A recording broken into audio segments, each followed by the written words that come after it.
जिनके सीटेट बीटेट में ज़्यादा मार्क्स है या फिर एसटीटी में ज़्यादा मार्क्स है, वे चाहते हैं कि 90-10 या 80-20 पर बहाली हो। जिनके मार्क्स एकेडमिक में भी ठीक ठाक हैं और सीटेट में भी ठीक ठाक है, वो चाहते हैं कि 60-40 पे बहाली हो। जिनके मार्क्स इससे थोड़े से कम है दोनों में, वो चाहते हैं कि 50-50 पे बहाली हो। और जिनके मार्क्स इन तीनों में ही अच्छे नहीं है, वे चाहते हैं कि सुपर टीटी पर बहाली हो। और जो इनमें से कोई भी क्वालिफाई नहीं है, वो चाहते हैं कि बीटेट की परीक्षा हो। थोड़ी सी हंसी आ जा रही है, आप भी कंफ्यूज हो गए होइएगा। दोबारा से सुन लीजिए कि जिनके सीटेट बीटेट और स्टेट में मार्क्स अच्छे हैं, वे चाहते हैं कि 100% सीटेट बीटेट स्टेट के मार्क्स पे बहाली हो। 100% में सही, कम से कम 90-10 का रेशियो लागू किया जाए या फिर 80-20 का रेशियो लागू किया जाए। जिनके मार्क्स सीटेट बीटेट में भी ठीक ठाक है, एकेडमिक भी ठीक ठाक है लगभग, वो चाहते हैं कि 60-40 पे बहाली हो। जिनके दोनों में ठीक ठाक है लगभग, वो चाहते हैं कि 50-50 पर बहाली हो। और जिनके इनमें से किसी में भी मार्क्स अच्छे नहीं है, वे चाहते हैं कि सुपर टीटी लेकर बहाली हो। और जो इनमें से कुछ भी क्वालिफाई नहीं है, वो चाहते हैं कि बिहार टीटी का राजन हो। आप सरकार रहते थे, इनमें से किनकी सुनते? आप ही बताइए। यही कन्फ्यूज़न है और इसी तरह से बहाली को फंसाया जा रहा है। और आपके सामने हमने एक टॉपिक भी पीछे लिख के रखा है कि आखिरकार एसटीटी अभ्यर्थियों का प्रदर्शन क्यों हुआ है और एसटीईटी का झगड़ा आखिरकार है क्या। इनके झगड़े को सुलझाते सुलझाते 2019 से 2022 बीतने को आ गया, लेकिन 3 साल में सरकार इनका झगड़ा नहीं सुलझा पाई है। और आगे अगर यही चलता रहा तो 3 साल छोड़ दीजिए, बुढ़ापा आ जाएगा। 59 की उम्र में आपकी ज्वाइनिंग होगी, 60 की उम्र में रिटायरमेंट हो जाएगा। उसके बाद फिर आप कितने साल नौकरी करेंगे, क्योंकि आपका झगड़ा अनंत है। और एसटीईटी के अभ्यर्थियों के चक्कर में प्राथमिक के अभ्यर्थियों को भी पिसना पड़ रहा है, क्योंकि जब भी आएगा 7वां चरण लगभग दोनों एक साथ ही आएगा। ऐसा नहीं है कि आपको देखने में मिलेगा कि एसटीईटी को छोड़कर उसके बाद 7वां चरण स्टार्ट कर दिया गया, क्योंकि ठीक से ध्यान कीजिएगा तो 7वें चरण के लिए पहले एसटीईटी की परीक्षा ही हुई थी। और जब एसटीईटी का मामला ही नहीं सुलझा पा रही है सरकार की इसमें कोई गलती नहीं है, गलती अभ्यर्थियों की। हर आदमी चाहता है कि बहाली सिर्फ मेरे हिसाब से हो, बाकी किसी का नहीं देखे, अपना स्वार्थ है। इस हिसाब से बिहार में 1.5 लाख लोग हैं तो 1.5 लाख नियमावली का प्रकाशन हो जाएगा। हर आदमी चाहेगा कि पहले हमारा हो जाए, हमारी बहन का हो जाए, हमारी पत्नी का हो जाए, हमारे जीजा का हो जाए, हमारे साला का हो जाए, हमारी साली का हो जाए, उसके बाद ही किसी का हो। तो बस लगे रहिए, 3 साल तो हुआ ही है। आज के वीडियो का हमारा प्रमुख उद्देश्य है कि आखिरकार एसटीटी के अभ्यर्थियों की प्रमुख मांगे क्या है और झगड़ा क्यों चल रहा है। उससे पहले आप लोग को बताते हैं कि आज जो एसटीटी के अभ्यर्थियों का प्रदर्शन हुआ है, प्रदर्शन क्यों हुआ है। ये प्रदर्शन एक्चुअली 60-40 के खिलाफ नहीं हुआ है। आप लोगों को अगर यह गलतफहमी है कि यह प्रदर्शन 60-40 के खिलाफ हुआ है, तो आप गलतफहमी में हैं। असल में उनकी मांग है कि 100% एसटीईटी के अंकों के आधार पर बहाली हो। इसी को अगर आप दूसरे शब्दों में बदल के कह दें तो वो लोग चाहते हैं कि 100% सीटेट के अंकों के आधार पर बहाली हो। एकेडमिक के अंकों को पूर्णतः हटा दिया जाए, यानी कि मैट्रिक का अंक, इंटर का अंक हो, या फिर आपका ट्रेनिंग का अंक हो, या फिर आपका बीए का अंक हो, बीएससी का अंक हो, इन अंकों को पूर्णतः हटा दिया जाए। पूर्ण रूप से एसटीटी के अंकों पर बहाली हो, पूर्ण रूप से सीटेट के अंकों के आधार पर बहाली हो। हालांकि ऐसा हो पाना संभव नहीं। ये बात सही है कि बीच में 90-10 पर भी चर्चा हुई थी, 80-20 पर भी चर्चा हुई, लेकिन अंत में सरकार ने संतुलित रास्ता अपनाते हुए, न इसकी सुनो न उसकी सुनो, बीच बीच का रास्ता अपनाते हुए 60-40 का रास्ता अपनाया। इससे कम भी संभव नहीं है, इससे ज़्यादा भी संभव नहीं है। ठीक है, ज़्यादा कर दे तो फायदा है। हम तो कभी भी नहीं चाहते हैं कि ऐसा हो कि पूर्णतः एकेडमी को फायदा मिल जाए या पूर्णतः सीटेट बीटेट को ही फायदा मिल जाए। 80-20 करवा लीजिए, अगर लगता है कि 80-20 हो जाता है करवा लीजिए, हम विरोध में नहीं है। 90-10 करवा लीजिए, हम विरोध में नहीं है। ठीक है, लेकिन ऐसा हो पाना कानूनी रूप से थोड़ा मुश्किल है। अभी चर्चा करेंगे क्यों कानूनी रूप से मुश्किल है, उसके बाद आपको वीडियो का अंत होते होते पूरी बात समझ में आ जाएगी। मामला थोड़ा सा लंबा है, चूंकि झगड़ा 3 साल से चल रहा है, जिसमें 2 शिक्षा मंत्री बदल गए, तो उस झगड़े को आप चाह रहे हैं कि 2 मिनट में समझा दें, तो संभव नहीं है। आराम से, अगर शाम का समय है तो चाय नाश्ता लेकर बैठ जाइए, इस झगड़े को समझते चलिए। साल आता है 2019 का, और 2019 में सरकार एक विज्ञापन निकालती है एसटीईटी परीक्षा का, और इस एसटीईटी के माध्यम से बिहार के हाई स्कूलों में और +2 स्कूलों में, यानी कि क्लास 9, 10 और 11, 12 में बहाली होनी। ठीक है, इस परीक्षा के लिए एक विज्ञापन जारी किया जाता है, और यह विज्ञापन ही झगड़े का मुख्य जड़ है। क्योंकि एक लाइन कैसे इधर से उधर पूरे मामले को कर देता है, वो आप लोग को देखना चाहिए। आप लोग पूछते हैं ना कि नई नियमावली बनाने में इतना समय क्यों लग रहा है। समय इसलिए लग रहा है क्योंकि इस बार सरकार पूरा काम ठोक बजा के कर रही है, किसी भी तरह का कोई लूपहोल न रह जाए इसलिए कर रही है। क्योंकि एक लाइन ने पूरे अभ्यर्थियों को कैसे परेशान करके रखा है, हाईकोर्ट तक मैटर चला गया लेकिन कुछ भी नहीं हुआ। सब समझाते हैं।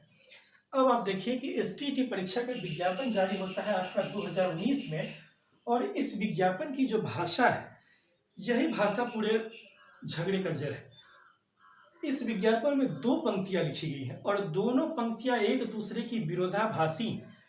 कहने का मतलब कि ये पंक्ति जो है इस पंक्ति को उलट है और ये पंक्ति जो है इस पंक्ति के ठीक उलट है। कहने का मतलब कि एक ही म्यान में 2 तलवार कैसे रह सकती है, और यही 2 तलवार जो है झगड़े की जड़ है, चाहे वो मेरिट का झगड़ा हो या फिर नॉन मेरिट का झगड़ा हो। आइए समझाते हैं कि कैसे। 2019 के विज्ञापन में पहला जो लाइन लिखा गया है वो लिखा गया है कि आखिरकार मेरिट लिस्ट एक बनाया जाएगा, एक मेरिट लिस्ट बनाया जाएगा। इस विज्ञापन में स्पष्ट रूप से लिखा गया है कि एक मेरिट लिस्ट तैयार किया जाएगा। इसको हम पढ़ के भी आपके सामने बता देते हैं। यहाँ पर स्पष्ट लिखा गया है कि एक मेरिट लिस्ट आप लोग के सामने में तैयार किया जाएगा। ठीक है, ये मेरिट लिस्ट किस प्रकार से तैयार किया जाएगा, तो एसटीईटी परीक्षा के विज्ञापन में ही हर एक विषय के सामने उसके सीट भी दिए गए थे कि इतने सीटों पर बहाली होने जा रही है। उदाहरण के लिए कि अगर हम मान लें कि विज्ञान विषय मान लें, ठीक है, तो विज्ञान के सामने विज्ञापन में ही लिख दिया गया था कि लगभग 5000 सीटें, उदाहरण के लिए समझा रहे हैं, 5000 से थोड़ा सा ज्यादा है सर, तो 5000 सीटों पर बहाली होनी है। इसी तरह से दूसरा विषय है गणित, तो गणित में भी लिख दिया गया कि 5000 सीटों पर बहाली होनी है। इस तरह से प्रत्येक विषय और विषय के सामने सीटें कितनी रहेंगी यह लिख दिया गया। और दूसरा लाइन क्या लिख दिया गया कि एक मेरिट लिस्ट तैयार किया जाएगा। किस क्रम में तैयार किया जाएगा, तो घटते क्रम में तैयार किया जाएगा। ठीक है, कि सबसे फर्स्ट नंबर पे उनको रखा जाएगा जिनका अंक सबसे ज्यादा होगा, सेकेंड नंबर पर उनको रखा जाएगा जिनका अंक उनसे कम होगा, थर्ड पर उनको रखा जाएगा जिनका इनसे कम होगा, फोर्थ पर, फिर ऐसे ऐसे करते करते अंतिम लिस्ट कहाँ पे बनेगा, अंतिम 5000वां कैंडिडेट होगा। आप पूछिएगा कि अंतिम वाला कैंडिडेट 5000वां क्यों होगा। 5000 चूंकि इस विषय की वैकेंसी है, इसीलिए अंतिम कैंडिडेट कौन होगा, 5000। 5000 से जैसे ही 5001वां होगा तो वो कैंडिडेट इस मेरिट लिस्ट से बाहर चला जाएगा। इस बात को तो आप लोग समझ गए हैं। ठीक है, अब कहिएगा कि इससे तो सुनने में बड़ा अच्छा लग रहा है, ठीक है, लेकिन यहीं पर दूसरा मामला फंस जाता है। दूसरा मामला कैसे फंस जाता है उसको भी देखिए। एसटीईटी की परीक्षा हुई थी, कुल 150 अंकों की परीक्षा हुई। ठीक है, इन 150 अंकों की परीक्षा हुई और इन 150 अंकों की परीक्षा में, ठीक है, यह कह दिया गया कि जनरल कैटेगरी जो है इसका जो पासिंग मार्क्स रखा गया वो 50% पासिंग मार्क्स रखा गया। यानी कि 150 अंकों की परीक्षा में जनरल कैटेगरी कितने नंबर पे पास हो जाएंगे, 75 नंबर पे पास हो जाएंगे। ठीक है, 150 नंबर में जनरल कैटेगरी सिर्फ 75 नंबर पे ही पास हो गए। अब यहाँ पर पेज शुरू हो गया और इस पेज को नॉन मेरिट के साथ ही मानने के लिए तैयार नहीं होते। अच्छा, एक बात हम यहाँ पर बहुत अच्छी तरह से बता देते हैं, मैंने एसटीईटी की परीक्षा दी ही नहीं है, इसलिए सबसे निष्पक्ष रूप से अगर विश्लेषण कर सकते हैं तो हम कर सकते हैं, क्योंकि ना मुझे मेरिट से मतलब है ना नॉन मेरिट से मतलब है। निष्पक्ष रूप से देखना है तो आप देख सकते हैं। हालांकि ये बात अलग है कि एसटीईटी के कुछ अभ्यर्थी उम्र में इतने ज्यादा हो गए हैं, उनकी उम्र ऑलमोस्ट खत्म होने पर आ गई है, लेकिन फिर भी आज भी जोश उतना ही है कि लड़ेंगे तो लड़ेंगे, चाहे हम रिटायर हो जाए ज्वाइनिंग करने से पहले, लेकिन मेरे अंदर का जोश खत्म नहीं होगा। कमेंट सेक्शन में ऐसे ही लोग देखिएगा अश्लील बातें लिखते हैं।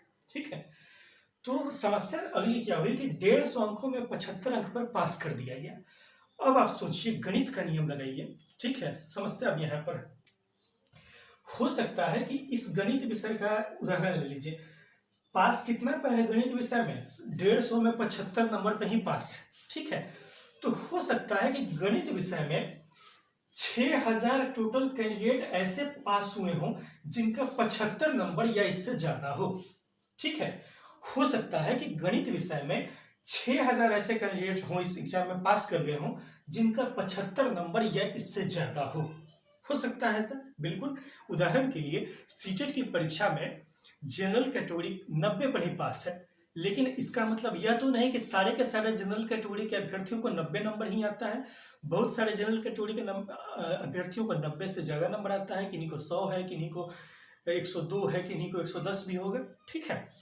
लेकिन अब समस्या यही है कि आपको तो 5,000 कैंडिडेट को लेना है ना, लेकिन पास कितने कर गए हैं? 6,000 पास कर गए हैं, ठीक है। तो अब क्या होगा कि सरकार ने मेरिट लिस्ट एक बनाना शुरू किया इस परीक्षा के अंकों के आधार पर, और जहां ये 5,000 तक कैंडिडेट मिल गया वहां तक बन गए मेरिट, और जहां 5,000 के बाद एक कैंडिडेट बढ़ा तो वो बन गया नॉन मेरिट। यानी कि 5,001 से लेकर 6,000 तक जो भी कैंडिडेट होगा ये कैंडिडेट आ गए आपके नॉन मेरिट में आ गए। यही बात है कि आप सोचते हो कि कुछ कैंडिडेट मेरिट में क्यों है, कुछ नॉन मेरिट में क्यों है, ठीक है। तो 5,000 तक तो ये मेरिट में आएंगे, क्योंकि ये विज्ञापन के दोनों शर्तों का पालन करते हैं। एक तो इनका अंक कम से कम 75 अंक है, और दूसरा ये मेधा सूची में टॉप के 5,000 स्टूडेंट हैं, ठीक है। लेकिन जैसे ही 5,001वां स्टूडेंट होगा तो वो आ जाएगा नॉन मेरिट में, क्योंकि पास तो 6,000 कर गए हैं, और शामिल कितना को करना है? 5,000 को शामिल करना है। आप ही बताइए, आप गणित के किस नियम के हिसाब से 5,000 सीट पर 6,000 लोगों को बैठा दीजिएगा? कभी भी संभव है क्या? गणित का कोई भी नियम ऐसा दुनिया का है कि 5,000 सीट पर 6,000 लोगों को बैठा दे? कभी भी संभव नहीं है, ठीक है। अब यहाँ पर आ जाते हैं मेरिट वाले लोग उत्साह में, ठीक है। अब वो हाईकोर्ट तक लड़ गए। नीरज बाबू ने भी केस इसी के ऊपर कर दिया था। नीरज बाबू को यहाँ तक तो समझ में आया था बहुत अच्छे से कि इन 5,000 सीटों पर हक हमारा है। नीरज बाबू मेरिट में है इंग्लिश से, ठीक है। वो दुनिया के एक विचित्र प्राणी है जो आधे समय तक मेरिट में रहते हैं, फिर नॉन मेरिट में रहते हैं, फिर दोनों से मन भर जाता है, फिर मेरिट में आते हैं, फिर नॉन मेरिट में आते हैं, फिर दोनों से मन भर जाता है तो प्राथमिक वाले में आ जाते हैं, प्राथमिक अभ्यर्थियों को भड़काने आ जाते हैं। आजकल वो प्राथमिक अभ्यर्थियों को भड़का रहे हैं ताकि जिस तरीके से 3 साल से एसटीटी की बहाली फंसी पड़ी है, चाह रहे हैं कि मेरा ना हो तो फिर दूसरे का क्यों होने दें। उनका इंटेंशन यही है। आज भी नियमावली 2022 के खिलाफ लिख रहे थे, हम देखें, और मैंने स्पष्ट चेतावनी दी थी कि आपके 78,000 सब्सक्राइबर हैं तो आप बिहार में कुछ भी बोल दीजिएगा, बाकी लोगों को क्या इतिहास भूगोल नहीं समझ में आता है। नेक्स्ट, अब आगे सुनिए क्या है। लेकिन मेरिट के साथियों को भी बहुत ज्यादा उत्साहित होने की जरूरत नहीं, क्योंकि हमने कहा कि विज्ञापन का नियम ही पूरा है। अब हुआ क्या कि 28 मार्च को सरकार ने 12 मार्च को बिहार सरकार ने रिजल्ट जारी किया। उस समय हमारे शिक्षा मंत्री कौन थे? विजय कुमार चौधरी थे, ठीक है। 12 मार्च को सरकार ने जो रिजल्ट जारी किया, इस रिजल्ट में सरकार ने प्रारंभ में 3 विषयों को छोड़ के रिजल्ट जारी किया।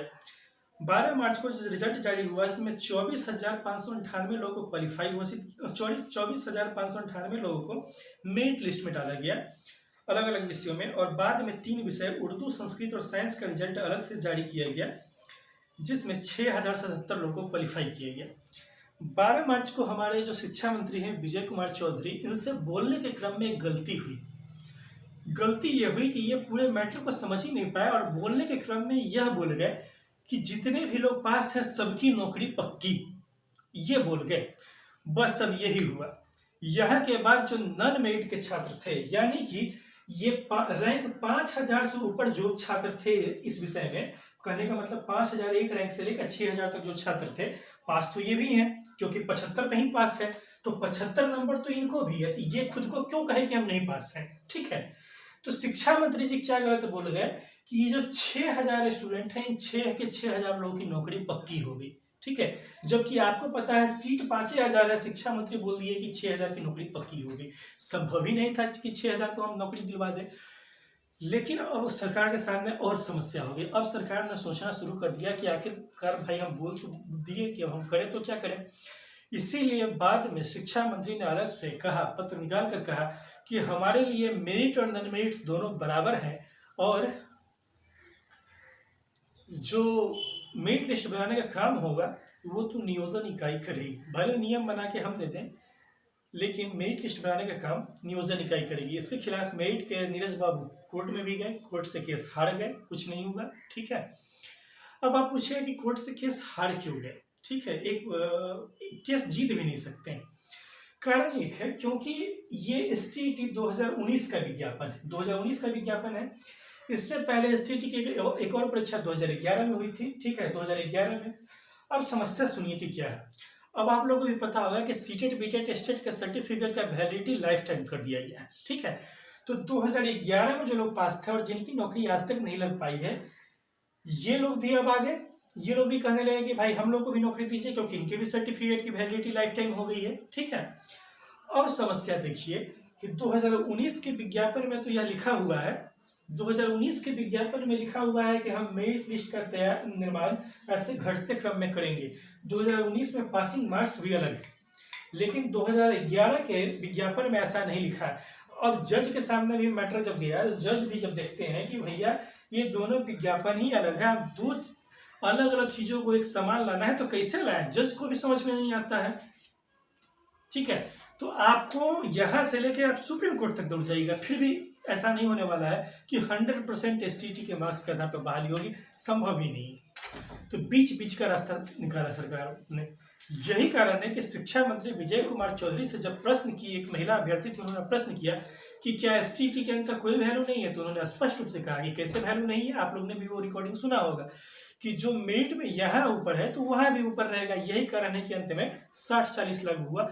बेनिफिट इसमें भी है, ठीक है, लेकिन उतना नहीं रह गया कि 100% वाला जो फायदा था कि 100% एसटीटी के आधार पर बहाली होती तो फायदा होता, या 90-10 के आधार पर बहाली होती तो जो फायदा होता, या 80-20 के आधार पर जो बहाली होती तो जो फायदा होता, तो वो फायदा नहीं रह गया, ठीक है। तो इस नन मेरिट के चक्कर में तो 3 साल से एसटीटी की बहाली लटकी हुई है, और आगे भी अगर ये मामला नहीं सुलझा तो कुछ नहीं होने वाला है। ज्यादा कीजिएगा तो 80-20 लागू हो जाएगा, इससे ज्यादा कीजिएगा तो 90-10 लागू हो जाएगा, ठीक है। और उससे भी ज्यादा कीजिएगा तो सीटेट की परीक्षा बिल्कुल माथे पर है। एक सीटेट हो गया तो आज 200-400 लोगों को बाहर निकलवाइएगा, उधर से कम 10-20 हजार लोग नए फ्रेश कैंडिडेट आपके सब पढ़ाकर बैठ जाएंगे। 400 को बाहर निकलवाए, 10,000 माथे पाके बैठ गए, तो तय कर लीजिए कि आपको कौन सा रास्ता अपनाना है, ठीक है। अभी चल रहा सितंबर का 15वां तारीख है। सितंबर महीने में किसी भी दिन सीटेट का नोटिफिकेशन आ सकता है, फॉर्म भराना जारी हो जाएगा। एक बार फॉर्म भराना जारी होगा, फिर एग्जाम होगा, आप रटते रह जाइएगा कि इसको बाहर निकालो, उसको बाहर निकालो। आपको दूसरे को बाहर निकालने के चक्कर में कहीं ऐसा ना हो कि आप खुद बाहर निकल जाए, क्योंकि एक बार सीटेट हो गया तो 10,000-20,000 कैंडिडेट तो कम से कम शामिल हो जाएंगे, और अधिकतम तो खैर 30,000 जाते हैं या 40,000 जाते हैं, वो तो कोई नहीं जानता है, ठीक है।